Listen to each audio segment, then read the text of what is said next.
Hey, I'm Dean and this is Legacy Voyage. In Season 1, I'm documenting my journey to earning my first 100K net worth as a full-time college student. Join me as I share some of the lessons I learned along the way. Aloha. I'm honestly so tired right now, but we still gotta bring the energy. My goodness. I landed at 6 in the morning from Brazil. So my sleep has not been the best. And on the plane ride, bro, was the most craziest experience I have ever experienced, bro. It was wild. It was a baby crying, which first of all, I'm okay with babies crying. Like, if anything, I try to take the perspective of, okay, like I feel bad for the parents. Because the parents are the one who like having it the worst, because not only do they have this crying kid, they can't sleep, but there's also like all the people around them that have to deal with a crying baby. So they kind of feel like bad that it's happening. So I can feel kind of empathetic toward the crying baby and the parents or whatever. That I'm fine with. There was a dude who was right behind me who was so loud, bro. Like in his sleep, he was so loud. And I was so annoyed. But anyways, I gotta get to the story. For this episode, let's see. Okay. Story for this episode is becoming to belong. Or at least that's the lesson. I'll kind of tell there's a couple stories that go into this, but as a kid, whenever I played football, it was always against kids who were older than me. Because not only am I young for my grade, which is like I'm usually around a year younger than everyone else, about like half a year for sure. But not only that, is I played on my older brother's team just because it was easier for traveling and stuff. And practices, my mom didn't have to worry about two separate teams. Just keep them on one team, easy, simple, good to go. So not only did I play a grade up, but I was also like super young for my grade.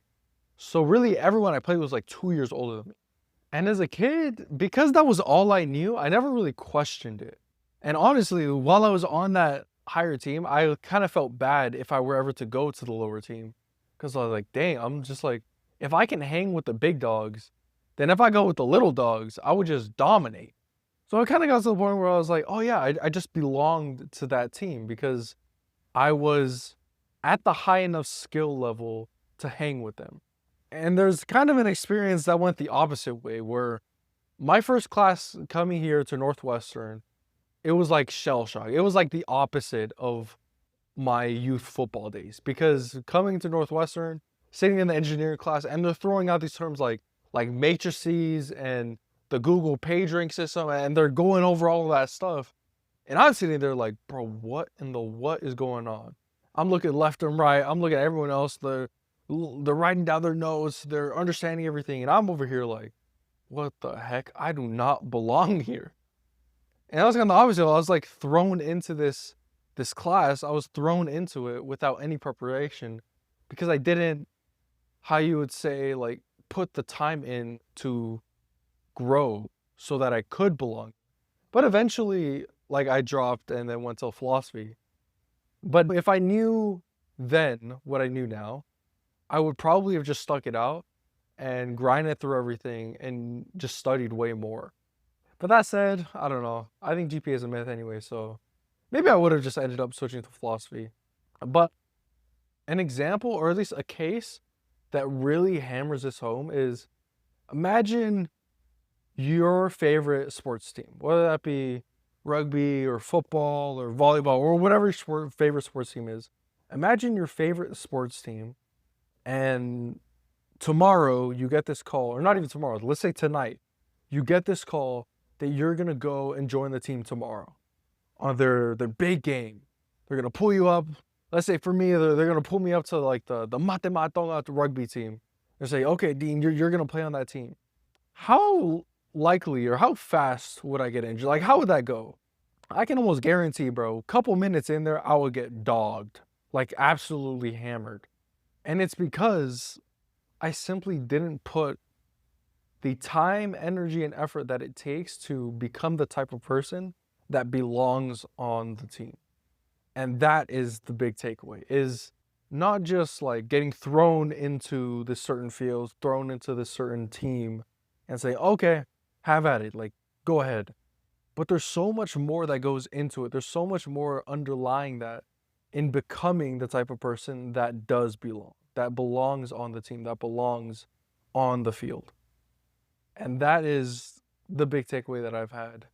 And I'll speak more to that in terms of trying to become my dream self, but I think that is the big story for this episode. Anyways, moving on to doubles of the week. These are 2 dubs and 2 L's from the last week, or at least probably 2 weeks since I haven't recorded this in 2 weeks.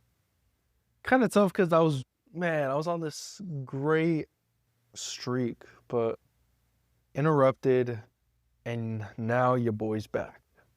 So we're gonna hammer through this thing. First, 2 dubs that I took since the last episode. The first big dub, and low-key I kind of forgot this because it's been 2 weeks, is that the first big dub was this huge epiphany that I had because like I knew this thing, but I didn't really live it out.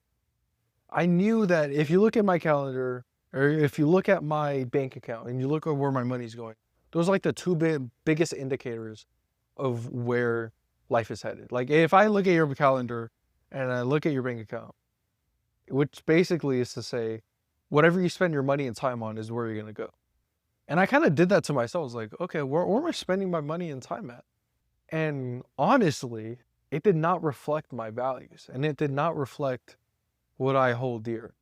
So I really looked at it, I was like, oh dang, maybe I should like rework some of this stuff. But more importantly, the big epiphany that I had was I should be devoting time, meaningful time, to God. In other words, I should build a new habit. And this is kind of something I've had like in the back burner, like, oh yeah, maybe I'll try to build a new habit, maybe I won't. But I guess this was a big epiphany to put that as like number one priority, or at least a much higher priority than it was before, because this is like super, super important. Because if I don't get this right, like if I don't spend the time that I want to spend on the things that are most important, then it ends up being sucked up by all the things that are unimportant, which is kind of terrible. Like that's kind of tough. So let's try to avoid that. Try to build this new habit. So the new habit I'm trying to build is reading the Bible. And more so like trying to build this habit of looking forward to reading the Bible, which honestly, I would say for sleeping has been great because it's a great pre-sleep routine. Because reading the Bible was like, I start drifting off. I was like, oh, I get great sleep like that. So that's kind of V1 or version 1 of this habit I'm trying to.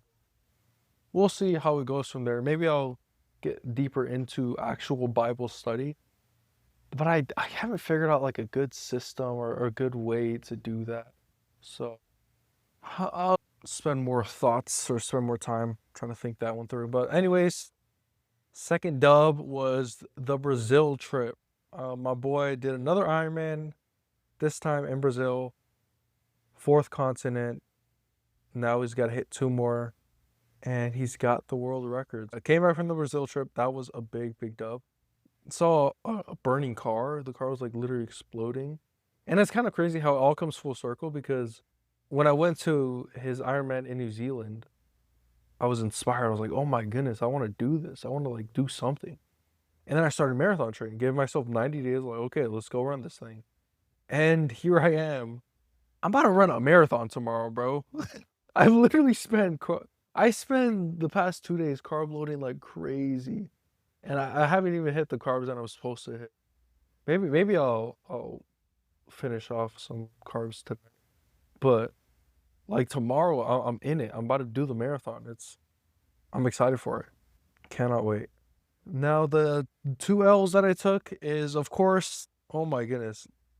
2 weeks ago, I had like terrible, terrible, terrible sleep. Terrible sleep. And even this week, coming back from Brazil, like, yeah, pretty terrible sleep. So tonight, and I really, really need it too for the marathon, but tonight, I'm about to get the best sleep of my life. We got to manifest it, bruh.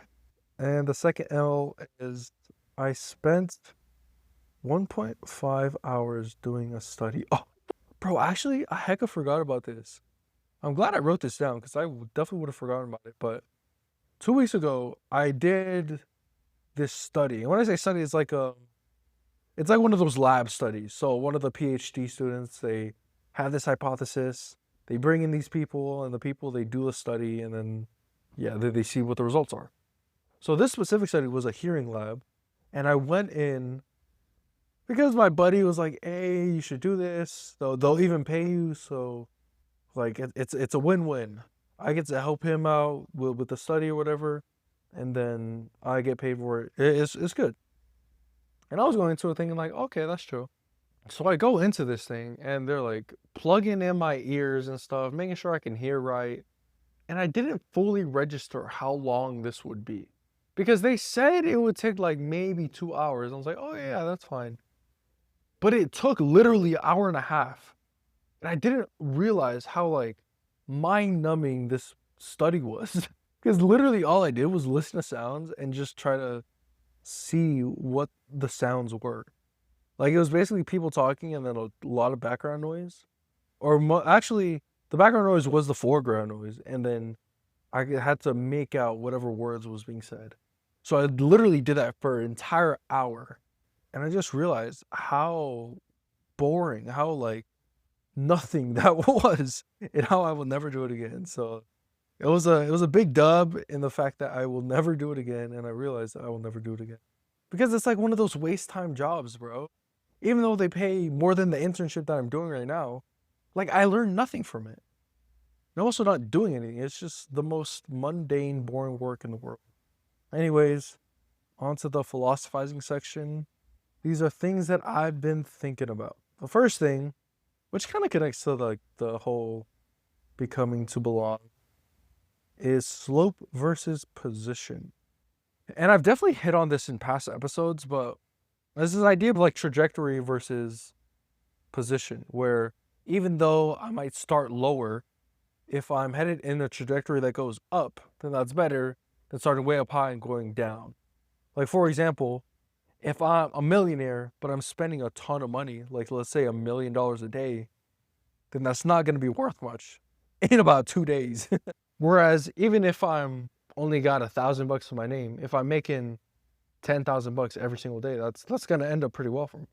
So this is kind of the idea that I already processed, I already knew, but there's this other way of looking at it that an older dude kind of painted this picture for me, and I think it really hit the image home. But if you can imagine, there's like this spiral staircase. We'll call this staircase life. And to really fit my whole framework, my worldview into this, let's say the closer you are to the top of the staircase is the closer you are to your dream self, the person that you want to become the most. The whole idea is that you can imagine two people. One person is at the very top of the staircase, like so close to the dream self, yet that person is walking down, and it's a trajectory going down the stairs. Whereas you can imagine another person who's like 3 steps up, still has a ton of ways to go, but they're taking small steps forward. And the whole idea is that the person who's taking those small steps forward, that person is making more progress. And there's more reason to celebrate that person. And I think that analogy really stuck with me for some reason.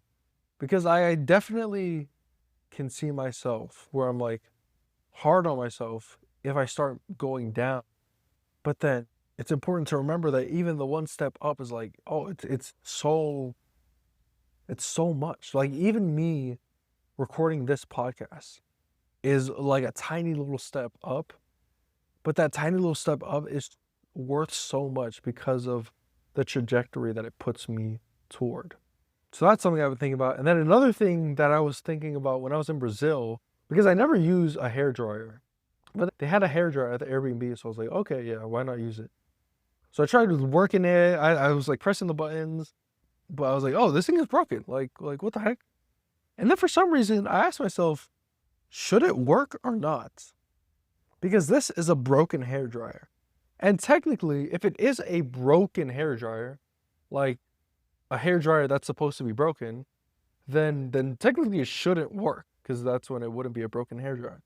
That's one way to think about it. Another way to think about it is say like, oh, it's a hairdryer that is broken, or a hairdryer that just so happens to be broken, but it's more important that it's a hairdryer, so it should work. And I guess this is more like a semantics thing, but it's something that, while I was thinking about it, it seemed super powerful because it just depends on which part of that identity is more important. If the broken part is more important, then it should be broken. Like the fact that the hairdryer is not working is good because it's supposed to be a broken hairdryer. Whereas another way of thinking is like the hairdryer part is more important and it just so happens to be broken. So really it should be working, but right now it's not. For some reason I think that's a powerful thing. Maybe I'll come back to this thought later. But that was another thing I was thinking about. And then the final thing for this section is kind of a shattering of my worldview. Because I think if you listen to like a couple episodes of this, by now you probably realize, or at least have heard something about my whole worldview around the dream self. I even mentioned it earlier this podcast. It's like the dream self is if you can imagine the person with all the beliefs, mindsets, physical characteristics, quality traits, like anything you can think of, that is your dream self at the best possible degree. And that's kind of how I thought about it. And I've looked at things and kind of evaluated the value of something by whether or not it gets me closer to that dream self, which for me is Jesus Christ. And so a lot of things, especially the virtues, I look at it as like, okay, virtues are good because they help me become more like Jesus. Like, okay, that is one way of looking at it. And then we're like having this lesson together. And then one dude, not one dude, but the teacher, like brought up this idea that completely shattered my framework. It was like, it kind of goes in the opposite way, where as I pursue the virtues, it's not that in pursuing the virtues then comes becoming more Christ-like.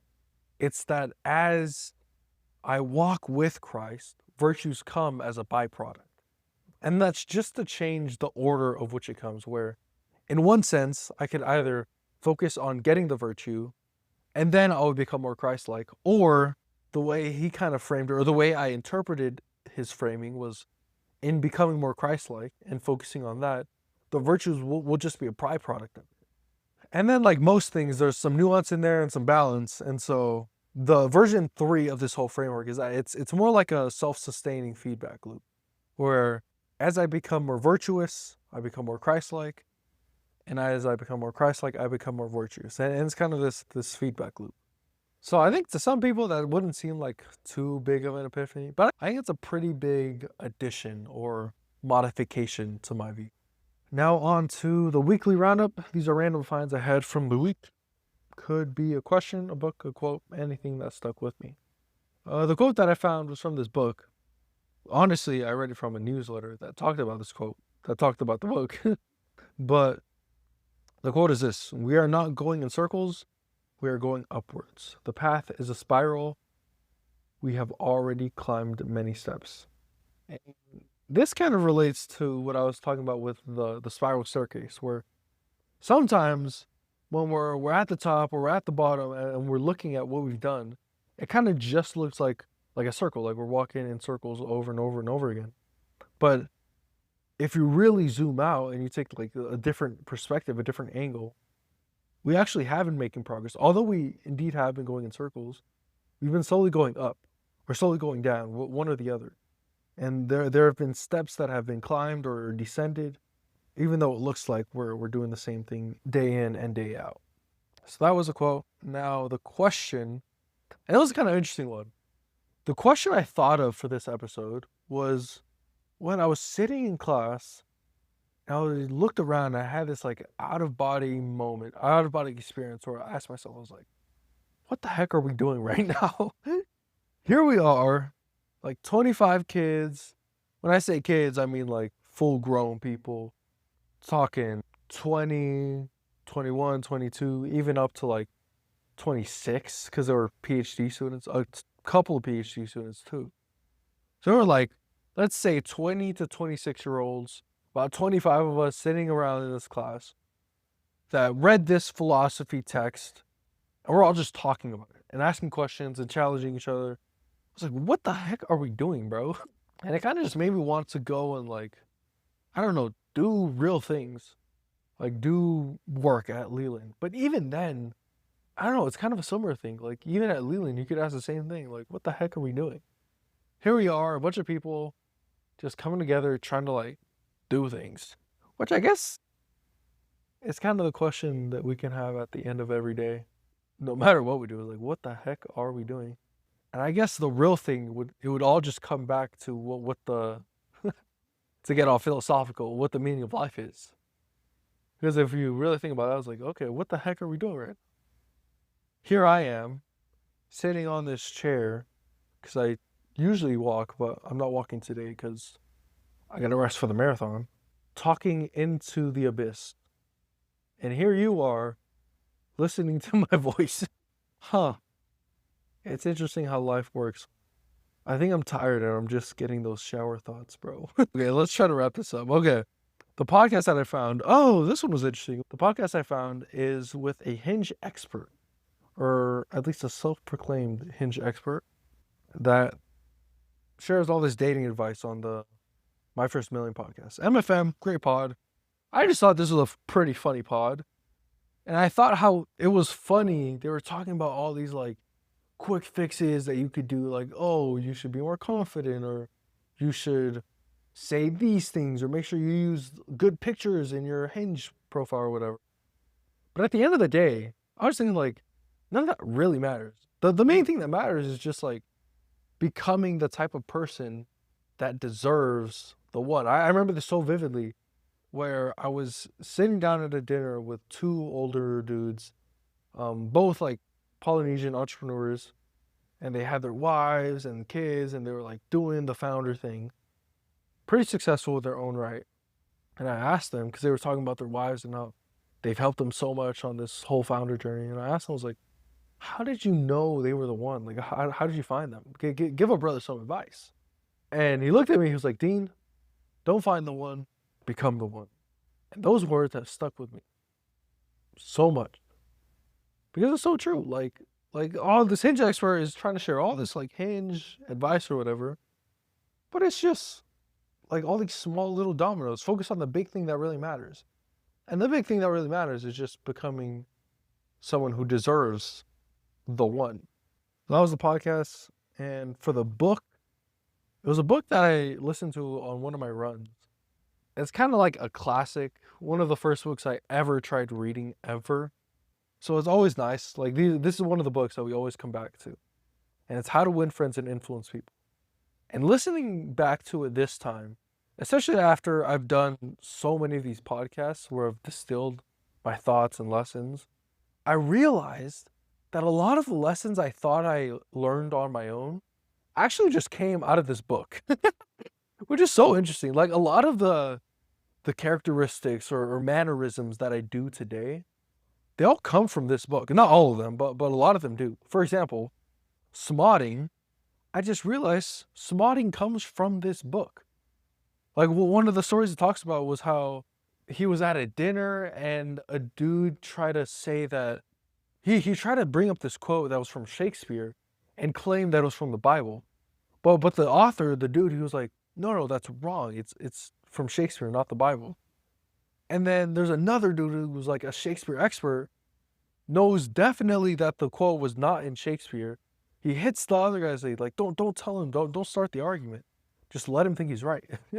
And that's where I got smotting from, is like, arguments are just not worth it. But I also realized that it's only worth it, or at least smotting is good for when people are more emotional.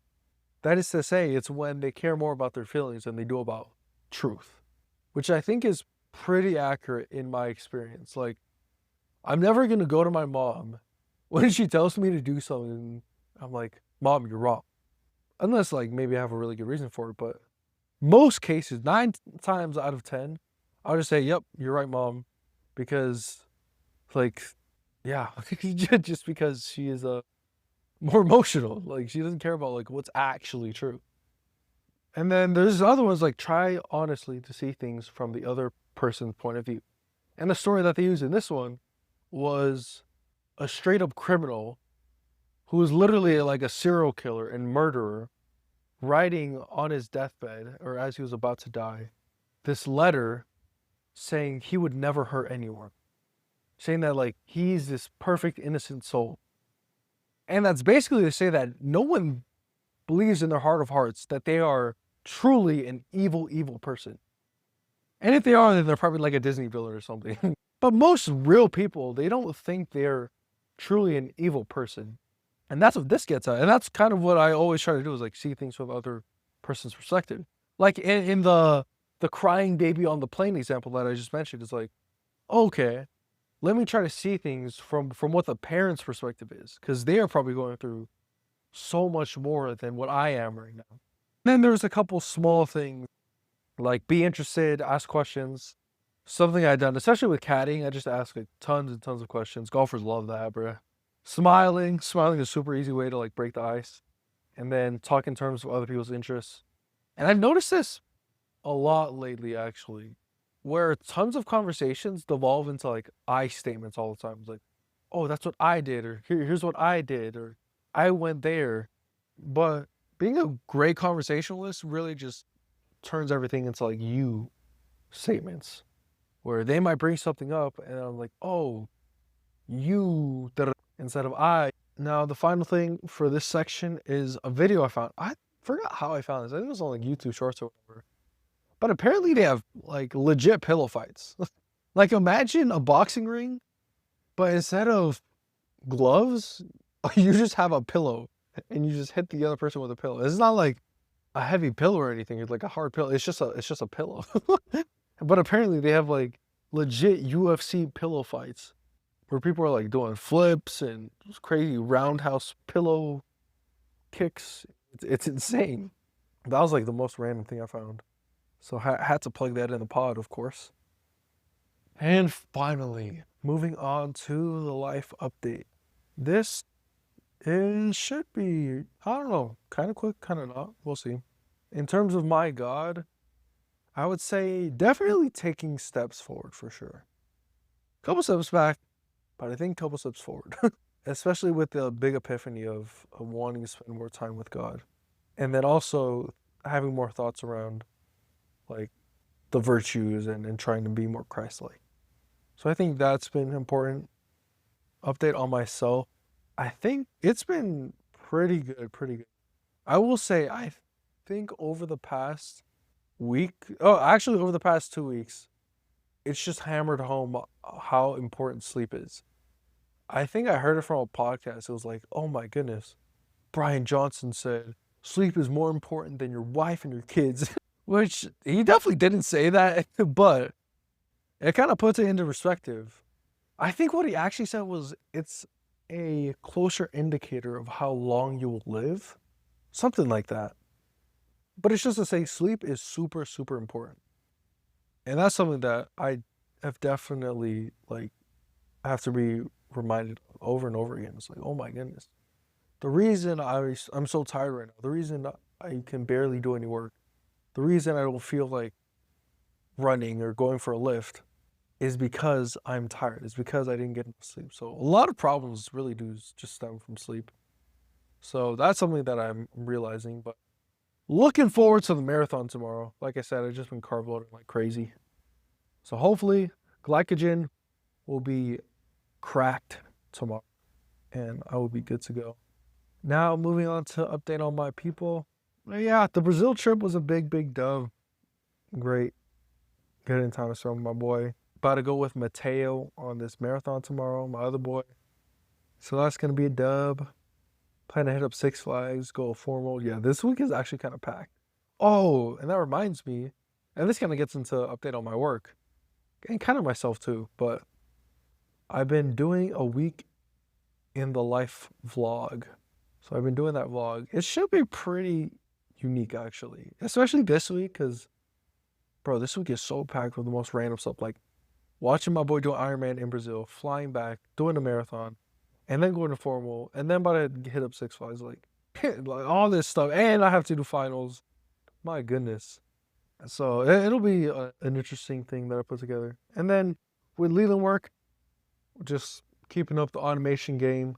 I think I realized this on listening to the MFM pod today, but I think there's a ton of value in being able to use AI to automate business systems. And I think within Leland, I just want to be like the automation guy, the guy who automates everything with AI. At least that's what I kind of want my reputation to be. Because that's honestly what I enjoy. Especially after all these sales calls with like college clubs. Oh my goodness, I'm so sick of them. I can't lie. Because I just have it down to a science. Whereas before, I was like trying to figure it out. Like every call was a new experience. I tested out new things. Now it's literally just a sales script. Like now I could just give it to someone else, give it to a VA, they can handle it. I think that's what I like most about the automation game is because like I'm figuring out the rules. But once I figure it out, I can just hand it over to someone else and they can take care of the rest. I like solving problems, not walking through problems that have already been solved and just doing the work. But I think that is everything. Yeah, I'm go carb up and knock out right after I read Bible. But that is the pod for this episode. Should be chill. I'll catch y'all later. Oh yeah, wish me luck on this marathon. I'll give an update on the next episode.